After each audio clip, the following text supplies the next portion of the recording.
Amen! Ating kay lahat, no? Ang sexy yung nasa harapan, no? Joke lang. Yun, so ngayon po, no, lalakad na po tayo sa ating offering. Pero bago po yan, I just want to share my short testimony. Mahal ang kilo ng baboy ngayon. Ayun. I just want to share my short testimony po, no?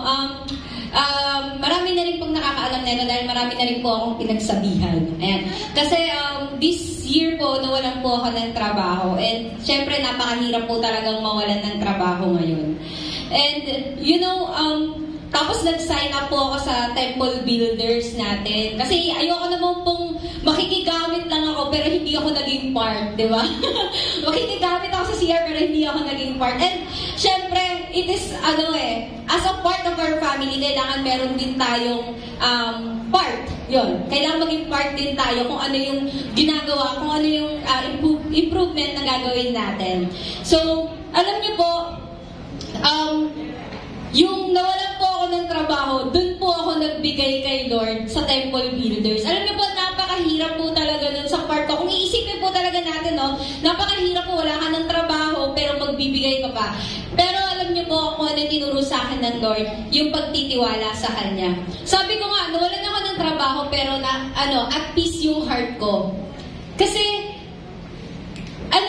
yung pera, mababalik din yan eh.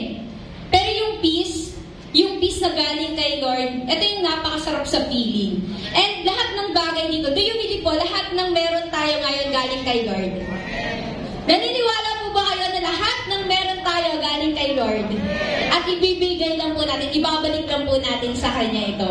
Amen? Minsan po kasi tayo, ang haba pala, no? Minsan po, parang haba. Minsan po kasi tayo po, no? Kinakategorize po natin yung blessing sa money, material things. Tama po ba? Sino po dito yung nakaisip ng gano'n? Iniisip natin, magbibigay ako sa Temple Builders kasi alam ko, bibigay ko sa akin, Lord. Papalit ko sa akin, Lord. Nasasabihin nila, kaya sabi, hindi, kasi dami nag-testimony eh. Sabi nila, kapag nagbigay tayo kay Lord, ibibigay ng 10 beses. Kano din to? No? Minsan ganun po yung thinking natin. Ako lang po yung nakakaisip ng ganun. Ako lang. Na minsan naisip ko din po talaga yun na, magbibigay ako. Pero alam niyo po, si Lord po, hindi po siya tumitingin sa amount. Tinitignan niya po yung puso natin sa ating pagbibigay. Naalala ko nga po, ang dami talagang sabi, no? Naalala ko nga po yung kwento sa Bible, sa widows. Ayan, nagbigay siya. Maraming nagbigay ng ang lalaki, thousands. Pero yung widow po, nagbigay siya. Pero doon po si Lord napatayo. Alam niyo po kung bakit? Kasi si Lord po tumitingin sa puso niya. Hindi po sa natira, hindi po sa binigay, kung hindi po kung ano yung nilalaman ng puso niya. Amen po. And this morning, katulad po na sinabi ko kanina, lahat po tayo kinakategorize, or hindi po lahat, may mga ilan po na nagkakategorize ng blessing as financial and material. Pero nakakalimutan po natin na isa sa mga blessings na binibigay ni Lord, yung peace of mind. Amen? Alam niyo po yung wala ka ng pera, wala ka ng pang-budget, pero nandoon pa rin, may kapayapaan ka pa rin sa puso, and that is the gift of God. Amen? Sino po dito yung gusto maka-experience ng peace galing kay Lord? Amen? Yung kahit wala ka ng pang-budget, pero masaya ka pa din kasi galing kay Lord. Amen? Sige ba, let us all rise up. And this time po, let's give kung ano ba talaga yung dapat kay Lord. Amen? It is kung ano yung naman ng puso natin. Ibibigay natin kay Lord.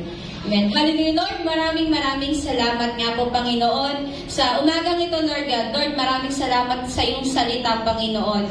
Na, Lord, i-strengthen, Lord God, sa amin, Panginoon. Lord, maraming salamat sa encouragement, Lord God. Lord, maraming salamat sa mga gifts na binigay mo, Lord. Gift of hope, gift of peace, Lord God. Gift of family that we have right now, Lord God. Gift of encouragement, Lord God, to other people. And, Lord, kung ano po yung nare-receive namin. Maraming salamat po for all those blessings, Lord, na binibigay niyo sa amin, Panginoon.